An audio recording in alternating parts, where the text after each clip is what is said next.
When she left, it felt like rejection. But when she returns, that's your test. Not of love, but of your strength. Because how you act when she comes back, that defines whether she respects you or walks away again. 1. Don't treat her return like a victory. Treat it like a mirror. Most men make this mistake. Share turns and suddenly it's celebration. It feels like you've won her back, like you finally proved your worth. But the truth, her return isn't your win. It's sire reflection. She came back because nothing in her shifted, not because you earned her. And if you treat her like a trophy, you'll start playing the same game that made you lose her in the first place. This isn't the moment to seek validation. It's the moment to show composure.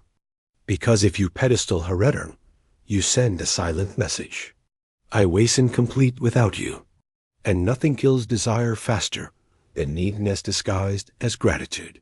So instead, neither return with calm, not coldness, not desperation, but the strength of a man who was already whole before, during, and after her absence.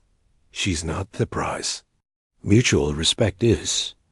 And you don't earn that by celebrating her decision like it's the answer to your loneliness. You earn it by standing in your self-worth and asking yourself, does this make sense for both of us? 2. Acknowledge her, but don't over-validate her decision. When she comes back, you don't ignore her, but you don't overcompensate tithe. This is where men fail quietly. They think that by showering her with praise, thank you for giving us anotherchance. I promise this time I'll be better. They're securing the bond.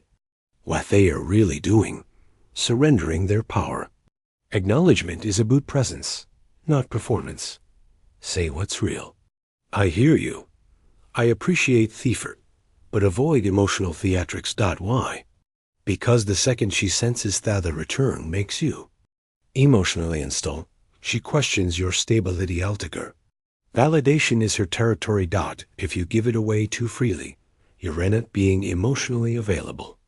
You're being emotionally dependent. A strong man listens. He nods. He holds eye contact. He offers space for a connection, but never scripts the story she wants to hear. That's the difference between being a partner and being a puppet. 3. Rebuild. Standards. Don't rebuild fantasy. Her return is not a time to pick up where you left off. It's not a reset button. It's a checkpoint. You get to decide what the next version of this relationship looks like. And that starts with standards. Clarity, respect, reciprocity. These aren't demands. They're direction. But here's the key. You don't shout your standards. You state them with calm. Moving forward, you need honesty, not avoidance. If we're reconnecting, it has to be mutual. No more emotional guessing games. No ultimatums, no accusations, just quiet strength. Because the moment you try towing her back by being agreeable, you lose the ability to lead the relationship. And when you lose that frame, she'll test you again, not to hurt you, but to see if you've real high ground. So lead, not with control, but with conviction. Let her feel your boundaries, not your fear. And build a connection that reflects who you've become, not who you used to be. 4. Watch what she does, not what she says. Words are easy. I missed you. I want this to work. I've changed. Sounds good. Feels good. Means nothing. Without proof, her actions are her truth. Don't listen to the softness in her voice. Watch how she shows up when things get real again. Is she consistent? Is she present? Is she matching your energy or waiting for you to carry the emotional load? It's not cynicism. It's discernment. A man who listens to words lives in fantasy. A man who watches actions builds reality. So don't be the guy who falls for confessions. Be the man who trusts behavior. Because love that's spoken too soon is often still unsure. Love that's shown repeatedly, quietly, is the one worth building on. Protect yourself with patience. Let her reveal herself without interrupting the process by rushing back in. 5. Slow the emotional tempo. Don't let his story rush you. Reunions are emotional. You remember the laughs, the touch, the late-night texts. It's tempting to run back into what was, but the truth is what was is gone. You're not trying to revive the past. You're trying to redefine the future, so slow it down. No intense "I missed you so much" messages. No daily texting marathons.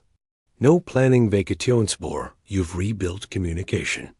Cite a pace that honors both. The past hurt and the future hope. Why? Because when you slow down, you give space for real connection. You give her a chance to turn your energy again. And more importantly, you give yourself time to see clearly. Rushing equals reaction. Pacing equals power. She'd respect the man who isn't desperate to jump back in. She'd trust the man who takes his time because pacing says, I value this. Booty value myself more. 6. Walk with power, even if she stays the final shift. Your energy. Be the man who could. Walk away, but chooses to stay only if I talons with your peace. Don't act like her return is your oxygen. Act like it's an opportunity, not a necessity. You rent it here because you're afraid to lose her. You're here because you want a relationship built on respect, not fear.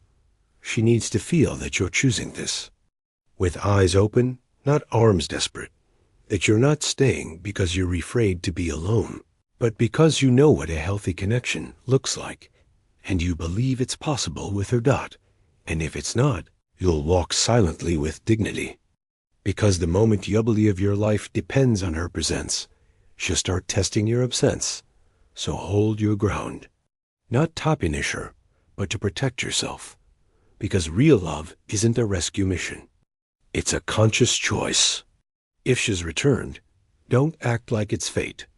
Act like it's a decision, one that both of you must earn. Stand firm in your values. Speak without needing to convince. Watch what she does, not what she says. And never let your desire for love override your devotion to peace, because the strongest men are never the loudest. They're the ones who lead from stillness and walk away, not in anger, but in